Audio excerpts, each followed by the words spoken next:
तो इन्होंने बोला बैठ जाओ बैठ जाओ। हाँ। मैंने बोला दिनेश जी मैं बैठ तो जाता हूं, लेकिन आप ऊपर वाले से ये दुआ कीजिए कहीं मैं आप पे नहीं बैठ जाऊं। पीने को तो आप पूरी दुकान पी जाओ, फिर भी 1 मिनट में उतर जाएगी। ये कोई सत्ता की शराब नहीं है जो एक बार पियोगे तो उम्र भर के लिए चढ़ जाएगी। वाह वाह क्या बात। अभी आने से पहले मैंने दिनेश जी को बोला जी कि भाई मैं इस क्षेत्र में नया हूँ, मैंने एक कविता लिखी है, सुन लीजिए। हाँ। तो इन्होंने बोला बैठ जाओ बैठ जाओ। हाँ। मैंने बोला दिनेश जी मैं बैठ तो जाता हूँ, लेकिन आप ऊपर वाले से ये दुआ कीजिए कहीं मैं आप पे नहीं बैठ जाऊं। तो बस क्या हालत है। उसके बाद तब से वो शांत बैठे। उसके बाद तब से वो शांत है। मैं अपना छोटा सा परिचय देना चाहूंगा। जी जी जी, छोटा सा परिचय। महफिल की शान नहीं, महफिल की शान नहीं, बुजुर्गों का सम्मान बनने आया हूं। वाह वाह। महफिल की शान नहीं, बुजुर्गों का सम्मान बनने आया हूं। जिसे भुला न सके जमाना वो पहचान बनने आया हूं। क्या बात है। वाह वाह। जिस पे कर सके कोई भरोसा वो ईमान बनने आया हूं। क्या बात है। और सच पूछो तो यारों, जो दे सके किसी को खुशी वो इंसान बनने आया हूं। वाह वाह। बहुत अच्छे आजाद, बहुत अच्छे। शुक्रिया सर। जो लोग इस भाषा को नहीं समझते उनके लिए दूसरा परिचय भी है। जी जी, मतलब दोनों तरफ रखा हुआ है। ये नहीं तो ये ले।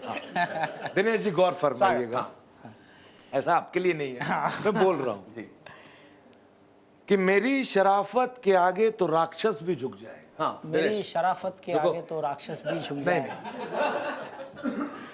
मेरी शराफत के आगे तो राक्षस भी झुक जाएगा, और कर दी जो मैंने बगावत तो खुदा भी रूठ जाएगा। वाह।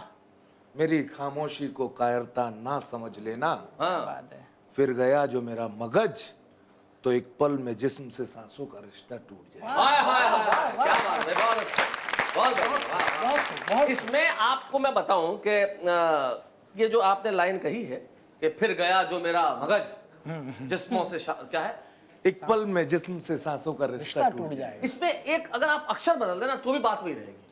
गिर गया मैं अगर। सही बात है, बहुत खूब, बहुत खूब। मैं सांसों का रिश्ता बदल दिया बदल दिया बदल दिया। फिर गया मतलब की क्या जरूरत है। गिर गया मैं अगर एक पल में सांसों का रिश्ता जिस्म से टूट जाए। सही बात है, बहुत खूब।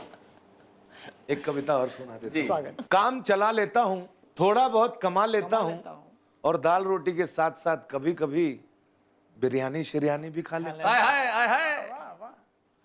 पूरी दुनिया माया के चक्कर में है, पैसा। पूरी दुनिया माया के चक्कर में है, मैं भी हूं। अपने कर्म कर लेता हूं, जो फल मिलता है वो पा लेता हूं। वाह। और इस जगमगाती दुनिया को देख रोज नए नए सपने सजा लेता हूं। हाय हाय हाय, बहुत बढ़िया आजाद, बहुत अच्छा। जरूरतों का अंत नहीं, जरूरतों का अंत नहीं, ये बात दिल को समझा देता हूं। राजा हो या रंक, इंसानियत का रिश्ता निभा देता हूं। उसी में बसता है मेरा मालिक, यही पाठ मैं अपने दोस्तों को भी पढ़ा देता हूं। वाह वाह वाह, बहुत अच्छा। काम चला लेता हूं, थोड़ा बहुत कमा लेता हूं, और झूठ नहीं बोलूंगा आप सबसे, दाल रोटी के साथ साथ कभी कभी 1-1.5 क्वार्टर भी लगा लेता हूं। Thank you. बालों की बात कर रहे थे आप जी। सर पे बाल नहीं है। मुझे तो याद आता है वो एक पत्नी ने अपने पति से कहा तुम्हारे बाल इसी तरह से उड़ते रहे तो तुम्हें छोड़ के चली जाऊंगी, तलाक दे दूंगी। ओहो। पति चुप हो गया। पत्नी ने कहा सो गए? बोले नहीं, जग गया हूं। 2 साल से मैं ही बेवकूफ था जो इनको बचाने में लगा था।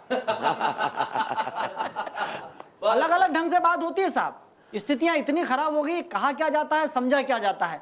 देशी दारू की दुकान पर एक नेता नजर आया। ओहो। देशी दारू की दुकान पर एक नेता नजर आया। यह सीन देखकर मेरा सिर चकराया। मैंने कहा श्रीमान, आप और देशी दारू की दुकान, बात समझ में नहीं आई। वह कहने लगा अभी समझाता हूं बड़े भाई। अरे हम भी गरीबों का जीवन जी रहे हैं और पिछले 2 अक्टूबर से केवल देसी दारू पी रहे हैं। क्या बात है। पिछले 2 अक्टूबर से केवल देसी दारू पी रहे हैं। मैंने कहा श्रीमान, पीने को तो आप पूरी दुकान पी जाओ, फिर भी 1 मिनट में उतर जाएगी। ये कोई सत्ता की शराब नहीं है जो एक बार पियोगे तो उम्र भर के लिए चढ़ जाएगी। क्या बात। स्थिति बड़ी खराब है साहब, धमकी भरा माहौल है आजकल। चाहे जिसको धमकी देने लगता है। चले जी, एक कविता से जोड़ने का उपक्रम करता हूं और बहुत खूब कहने की कोशिश करता हूं कि एक धमकी भरा एसएमएस हमारे पास आया, एक धमकी भरा एसएमएस हमारे पास आया। एसएमएस पढ़कर सिर चकराया, लिखा था दिग्गज जी हम आपके जीवन का सुख चैन तोड़ देंगे, 50 लाख रुपया दे दो नहीं तो आपका नाम किसी आइटम गर्ल के साथ जोड़ देंगे। क्या बात। 50 लाख रुपया दे दो नहीं तो आपका नाम किसी आइटम गर्ल के साथ जोड़ देंगे। एसएमएस पढ़कर मैं हो गया पसीना पसीना। मैंने कहा यार बदनाम हो गया तो मुश्किल हो जाऊंगा जीना। मैंने मदद के लिए तुरंत एक नेताजी को फोन लगाया। मैंने कहा हुजूर धमकी भरे एसएमएस मिल रहे हैं, मेरी मदद कीजिए। तभी उधर से आवाज आई, इस मार्ग की सभी लाइनें व्यस्त हैं, कृपया कुछ देर बाद डायल कीजिए। इस मार्ग की सभी लाइनें व्यस्त हैं, कृपया कुछ देर बाद डायल कीजिए। मैंने एक पुलिस अधिकारी को फोन लगाया तो उन्होंने अपने मतवाले अंदाज में इस तरह से फरमाया कि दिग्गज जी आजकल तो क्या मुन्ना क्या मुन्नी सब बदनाम होने पे तुले हैं। आजकल तो क्या मुन्ना क्या मुन्नी सब बदनाम होने पे तुले हैं। और अंदर की बात तो यह है कि हम और आप कौन से दूध के धुले हैं। और अंदर की बात तो यह है कि हम और आप कौन से दूध के धुले हैं। अरे आजकल तो बदनाम होने का दौर, और इन पंक्तियों पर आपका स्नेह चाहता हूं कि आजकल तो बदनाम होने का दौर है। अरे आपका नाम किसी आइटम गर्ल के साथ जुड़ रहा है, इसका तो मजा ही कुछ और है। क्या बात। बहुत खूब।